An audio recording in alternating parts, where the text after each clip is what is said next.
Okie dokie, young man. I just wanted to. It's been a long time since we've had a yarn, since we've had a chance to have a tickle or a touch up or a punch up or a bit of fun, what we used to have. But and I understand that that all became a problem or became a little bit of a challenge at a birthday that you had a couple of years ago. So I just want to do is a couple of things. There were some things that have happened since then that have been fairly important, in my life, and certainly no doubt I've missed a lot of things that are very important in your life as well. But one of the things I wanted to talk to you about was about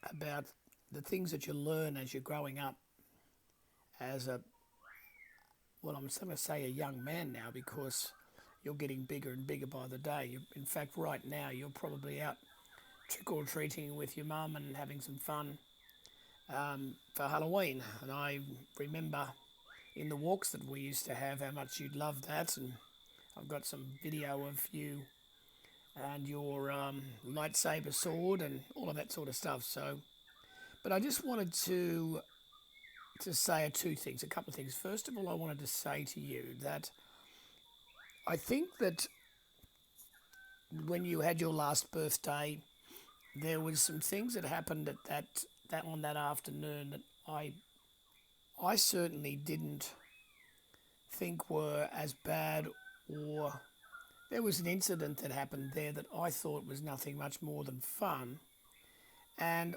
obviously there was some discussion that I had with you about the um, about sometimes when things don't go your way, um, how you handle that, uh, you know, needs to be, I guess, understood. Whatever happened, I didn't handle it very well at all, and I accept that. Um, I think there was a scene where, like I had done many times before, I threw a blanket at you, and I did that in fun. I'd done that many times before in fun. But regardless of all of that, the fact is, I handled it poorly, and that you were upset by it, and I caused that. And I just wanted to say to you that I'm very sorry that that happened. And I want you to consider forgiving me for that. It was something that I handled very poorly at the time. So I'm sorry. Please forgive me. I love you. You know that. Thank you. You consider that, and whatever you decide to come up with, that'd be okay by me. Now, the other little thing is I've learned a very important lesson in the last couple of weeks in what I've been going through. I've been quite sick um, for a number of reasons, but in the midst of all that, I spent some weeks in hospital, and it just so happened that there was a lesson to be learned in that episode. Whilst I was in hospital, I read a very important book, and I did some counsel. I did a few little things. But one of the things that came up in that time, in that little space of where it was a bit tough for me, I realised that there was a lesson that I never learned when I was a boy your age. I always had this, in my circumstance of growing up was a little bit different than yours. Yours is special, mine was special in a different way. But I, in the learning that you do, all the learning that you've done a lot of learning since you were a little boy, and you're growing up now to a point where you're learning lots and lots more, many, many things. But by the time I was your age, I had this feeling, I had this understanding. I learnt what I thought I learnt was a very important lesson. And the lesson that I learned was that I had to do something, to be something, in order for people to love me.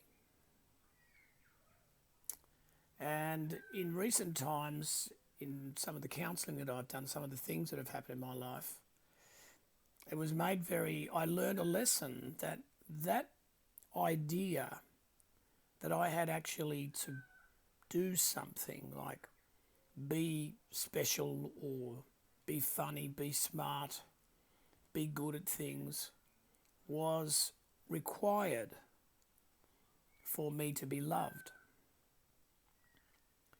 And that was a very big mistake. So I just wanted to let you know that, because when you're growing up as a little boy, sometimes it's hard to learn lessons, things, you get funny ideas.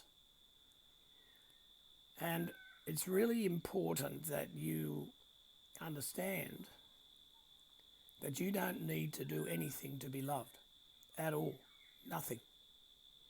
You don't have to be good at school. You don't have to be good at running. You don't have to be handsome. You don't have to be anything like that. All you need to do is just be Archie. And you will be loved. And you'll be loved unconditionally. Get Mum to tell you about what unconditionally means.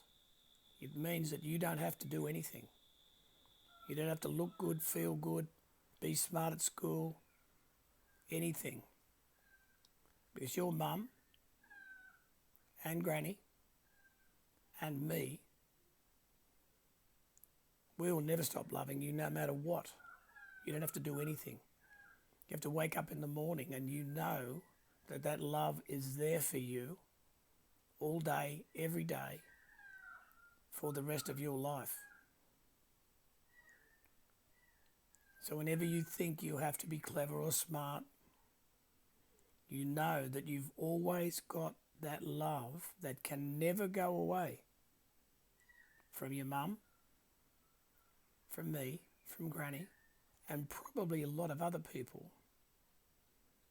There may be some people that make you think that you have to do something to be loved, but they're wrong. You get that? You might not get that, but sometimes during your life, you'll be challenged and think, gee, I've got to do this or I've got to do that so people will like or love me. It's not the case at all. Okay, so I just wanted to say that to you. In 600 meters, turn right on Christine Avenue.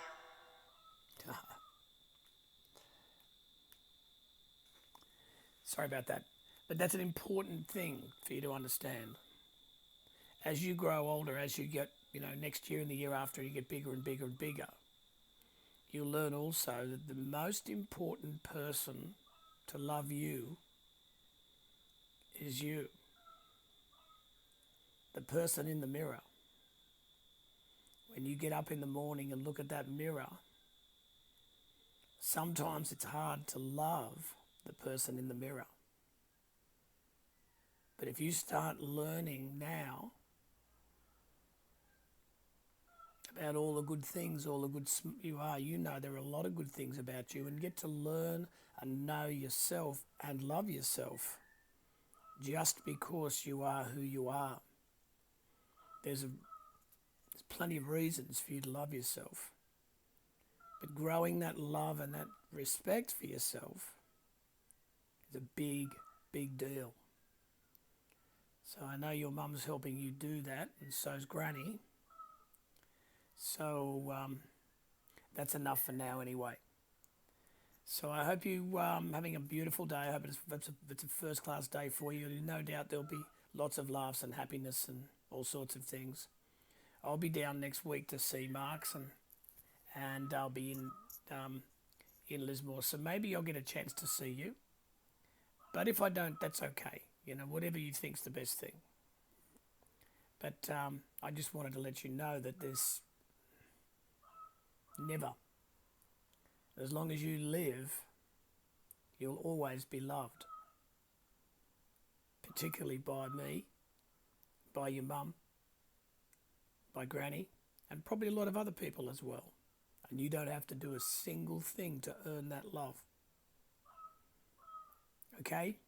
Love you lots. And I hope you're having the best day ever. So it's over and out for now from Poppy.